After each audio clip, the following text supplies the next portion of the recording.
Hello everyone, my self doctor Jaya Sharma, director Triveni dental. आज की video में हम बात करेंगे ओरल अल्सर्स के बारे में। माउथ अल्सर्स, मुंह में कई बार छाले हो जाते हैं जो बहुत ज़्यादा पेनफुल होते हैं, परेशान करते हैं।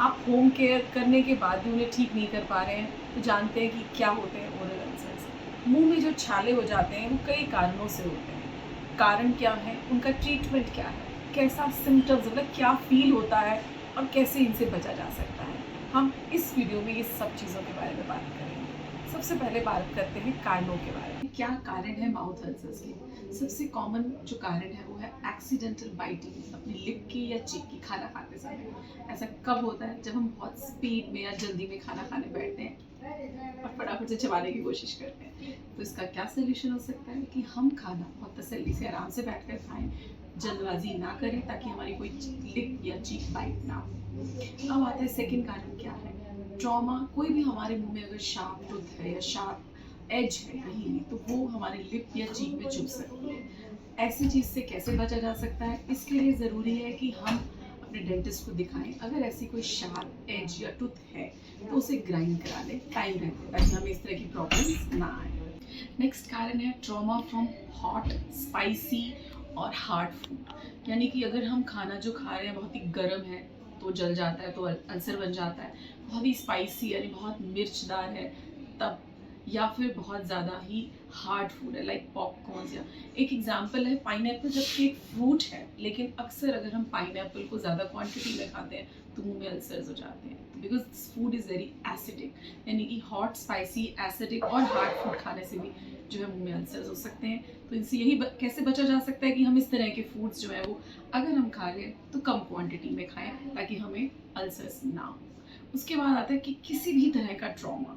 ट्रॉमा जैसे कि कोई एक चीज़ हमें चुभ जाती है, जैसे कि टूथब्रश, अगर हम टूथब्रश कर रहे हैं और वो टूथ ब्रिसल्स हमें चुभ जाते हैं तो हमें अल्सर्स हो सकते हैं। तो इससे कैसे बचा जा सकता है कि हम सॉफ्ट टूथब्रश यूज़ करें।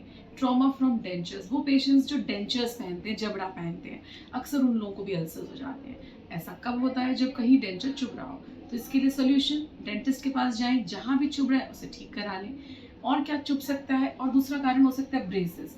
ब्रेसेस में अक्सर बच्चों को शुरू में प्रॉब्लम आती है क्योंकि वो ब्रेसेस जो है वो मुंह में एक नई चीज़ है, एक एक्सटर्नल बॉडी है, फॉरेन बॉडी है, तो वो चुभती है। लेकिन अगर इनिशियल पीरियड, शुरुआत के बाद भी कुछ टाइम तक भी अगर ये चुभते रहते हैं तो ज़रूर अपने डेंटिस्ट से कंसल्ट कीजिए ताकि वो इसकी करेक्शन कर सके। ऐसा हो सकता है कोई लूज तार है जो आपको अल्सर क्रिएट कर रहा है।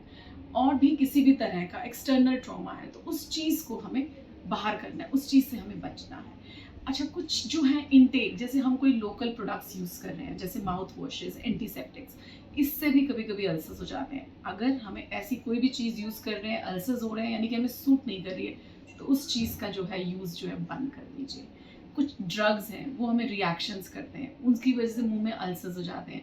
अगर किसी भी ड्रग को लेने के बाद मुंह में अल्सर्स हो रहे हैं तो अपने डॉक्टर से कंसल्ट कीजिए ताकि वो उस ड्रग को रोककर कोई और ड्रग, उसका ऑल्टरनेटिव आपको दे सके और आप अल्सर्स से बच सकें। अभी जो हमने डिस्कस किए वो सारे के सारे लोकल फैक्टर्स हैं जो मुंह में अल्सर्स करते हैं।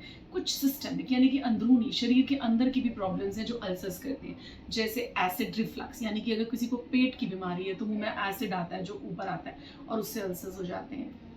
या फिर हमें विटामिन B12, सब लोग जानते हैं कि विटामिन जो है उसकी डेफिशिएंसी से भी अल्सर्स हो जाते हैं, या आयरन डेफिशिएंसी। सबको पता है कि अगर बी डेफिशिएंसी है यानी कि विटामिन की डेफिशिएंसी है तो भी अल्सर्स हो जाते हैं। कुछ लोग तो अपने आप ही बी कॉम्प्लेक्स के कैप्सूल्स ले लेते हैं कि ताकि अल्सर्स ठीक है, जो होम यूज़ अपने आप से। तो सबको पता है कि विटामिन की डेफिशिएंसी है या आयरन डेफिशिएंसी, एनीमिया है तो भी अल्सर्स हो जाते हैं। या फिर हमारी और कोई सिस्टमिक प्रॉब्लम्स है, अंदरूनी प्रॉब्लम्स हैं। स्ट्रेस सबसे बड़ा इंपॉर्टेंट फैक्टर है जो हमें पता भी नहीं चलता। स्ट्रेस बहुत ज़्यादा प्रॉब्लम कॉज करता है मुंह में अल्सर्स के लिए। और बहुत सारे कारण हैं जिसके लिए हमें, अगर सपोज हमने सारे लोकल फैक्टर रूल आउट कर लिए और फिर भी हमारे अल्सर्स नहीं जा रहे हैं तो फिर हमें डॉक्टर से मिलना ही पड़ेगा कि हमें क्या कारण है ताकि उस पर काम किया जा सके। तो इन शॉर्ट, क्या हम ट्रीटमेंट कर सकते हैं? हम जो भी स्पाइसी फूड्स हैं और स्पीड है, एक्सटर्नल फैक्टर्स हैं, इन सब पे कंट्रोल लगाएं, खूब सारा पानी पिए। और हम कर सकते हैं कि हम गर्म पानी, थोड़ा सा निवाया पानी, उसमें हल्का नमक डाल के एक एंटीसेप्टिक की तरह उसको यूज़ करें, थोड़ी देर के लिए मुंह में रखें ताकि अल्सर को हील कर सके। कुछ लोग आइस क्यूब्स चबा सकते हैं या वहाँ पे मेल्ट होने के लिए रख दें ताकि वो अल्सर जो है वो हील होने के लिए आगे बढ़े, क्योंकि जो आइस क्यूब्स हैं आइस है उसे नम कर देता है, एनेस्थेटाइज कर देता है। उसके अलावा हम कुछ अल्कोहल फ्री माउथ वॉशेज़ हैं, क्लोरहेक्सिडिन माउथ वॉशेज़ यूज़ कर सकते हैं फास्टर हीलिंग के लिए। कुछ जेल्स अवेलेबल हैं, एंटीसेप्टिक एनेस्थेटिक जेल्स लगा सकते हैं खाने से पहले और खाने के बाद, ताकि अल्सर्स जल्दी ठीक हो जाएं।